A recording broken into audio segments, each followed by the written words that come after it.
Welcome back. On Tuesday, Nyamwamba River burst its banks yet again, leaving schools closed and affecting the smooth running of business at Kilembe Mines Hospital. Schools who failed to conduct classes included Katili, Bulembia Road Barrier and Chanzuchi Primary Schools. More details follow. Nyamwamba River in Kasese district has burst its banks yet again, leaving schools closed and affecting the smooth running of businesses at Kilembe Mines Hospital. Schools who failed to conduct classes included Katiri, Bulembia, Road Barrier and Chanzuki primary schools. At the hospital, the water surrounded the total ward and the kitchen filling them with water. Patients and their caretakers ran out of the wards. Good enough there was no rain. Ambulances from Bwera Hospital, Bishop Masereka Medical Center and other people vehicles quickly arrived and had started evacuating patients to other health facilities in Kasese town. Transferring people to other hospitals nearby. That's what we are thinking of. Because the water is much and is still increasing and has entered the hospital. The only challenge is that they have not yet paid, the patients have not yet paid, so we are challenged. And I think what we are going to decide is just to save life. Money will come later. Whether money comes or not, what is important is now to save life. The Mayor Kasese Municipality, Godfrey Kabianga, while in Kilembe, said that they were still awaiting government support to meet its pledge of desilting the river, adding that they cannot manage as local governments to work on the disastrous river. Until government gives us money to drain the river, we shall continue having those problems. So my appeal is central government should come in very fast, and that has been my appeal for the last 3 years. He called on the people living and working along the river to relocate, adding that they will soon think of even relocating the government facilities in the area. We've come in for rapid response as the local government of Kasese and the municipality together to see that we evacuate patients to our government institutions and other possible caregiving institutions. At 2 p.m., the water levels had decreased and patients had been put back to their respective wards except the total ward, whose clients were joined with the women in labor. Gender, Labour and Social Development Ministry launched a national gender-based violence database towards responding to gender-based violence in communities. The online management information system is designed to collect, store and analyze GBV data in both humanitarian and non-humanitarian settings. Details in this report. According to the report that was compiled by the ministry after deep investigations into the matter of gender violence, Namtuba district takes the lead when compared to other districts of the country.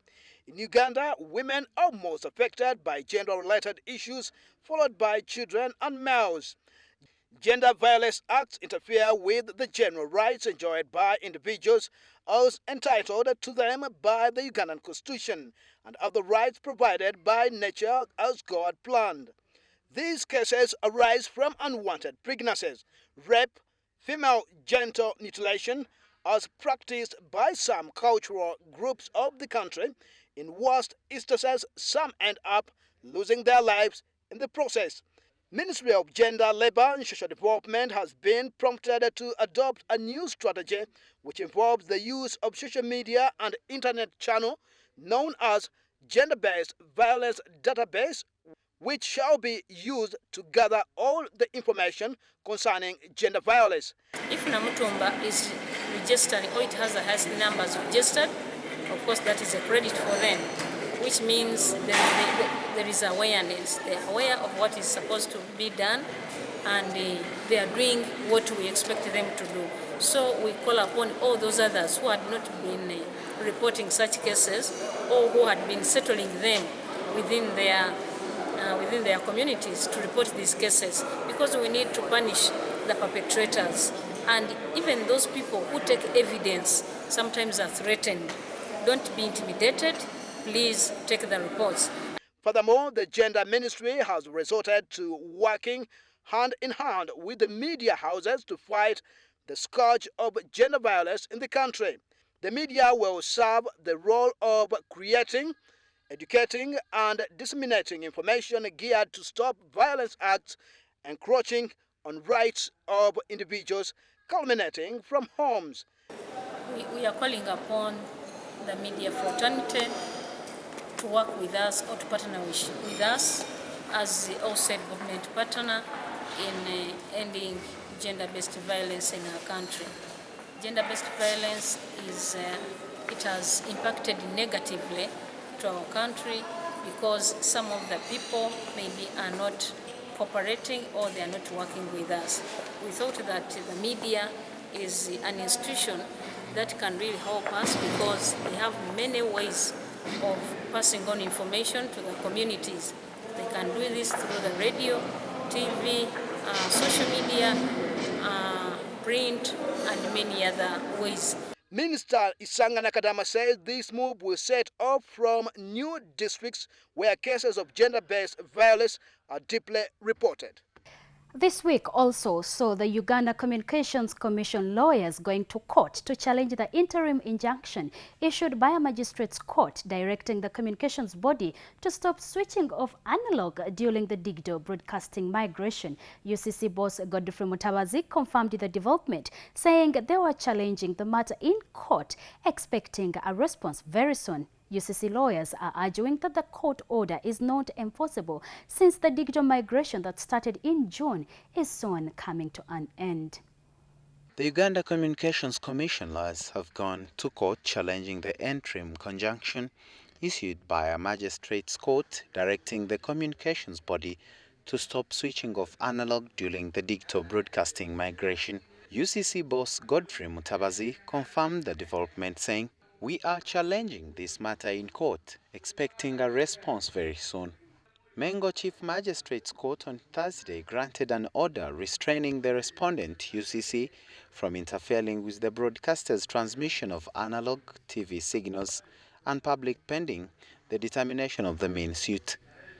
Court also permitted broadcasters to transmit analog television signals pending the determination of the main application by one Enoch Mugabe.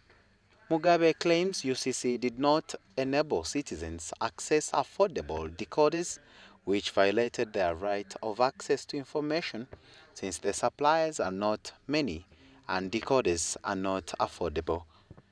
UCC lawyers are arguing that the court order is not enforceable since the digital migration that started in June is soon coming to an end. The lawyers contend that UCC cannot switch back to analog because it is no longer existent. They further claim that any interference in the digital transition could destabilize telecommunication networks of neighboring countries as the entire exercise cuts across the region. The lawyers further state the digital transition is a security matter which cannot be compromised, adding the entire process was approved by Parliament and the President. UCC attorneys also submitted that the Chief Magistrate's Court lacks the jurisdiction to handle such a high-profile case. The legal representatives of the communications body have also been instructed to pursue the conduct of the magistrate with the Judicial Service Commission. ICT State Minister Honorable Nyombi Tembo said the court order is impractical. I would, however, like to advise the public to ignore that so-called court order with respect to returning to analog TV broadcasting. The order is impractical and the UCC lawyers are handling the matter with the High Court. He encouraged members of the public to go and buy set-top boxes as there shall not be return to analog in the areas they switched off. The first phase of switching off analog started in June, covering Kampala and areas within the radius of 60 kilometers. Second phase covered Arua, Mbarara, Masindi, Masaka, Mbale, Hoima and Kisoro was said to be completed on July 1st. The third phase, which is expected to cover Jinja, Lira, Chiwoga, Kabale, Soroti, Gulu, Fort Portal, Rukunjiri, Tungamo and Rubirizi, is planned to end on August 31st of 2015. Aran Stabarka, WBS Television. Failure by police to produce reports on tragic incidences that have taken place in Uganda over a period of time raised both concern and doubt in many circles, including the legal fraternity, right from school fires, Kasobeton fires, Chichwamba, the Chibwetele massacre, and just to mention but a few are still fresh in people's minds. Reports about these and many others have never been made public, and this has continued to cause anxiety. This triggered enormous debates, more so in the legal fraternity, that these incidences must have been engineered by anonymous sources yet to be unearthed. On the night of 16th March 2010, some of the major buildings were almost completely destroyed by a fire. Since then, police says it's investigating circumstances which could have led to the fire. On March 17, 2000, hundreds were part of a cult located in the deep recesses of southwestern Uganda, were consumed in an inferno. Another fire also gutted King's College Budo, claiming lives of innocent students. All these reports hang in vain, and up to date, police has not come out to explain the fate of these reports.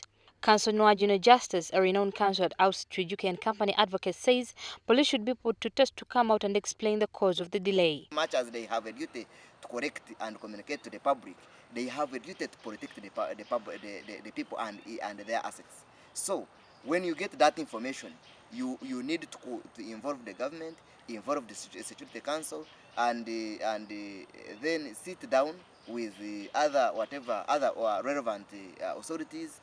See if we release this information to the public, will it help the public? When it comes to the recent murder of Muslim clerics, the syndicate, according to the lawyers, is worrying. Even when security is provided to some of these Muslim heads, the killers still succeed and have their missions accomplished. This, according to Noajuna, a matter of security concern that needs to be addressed.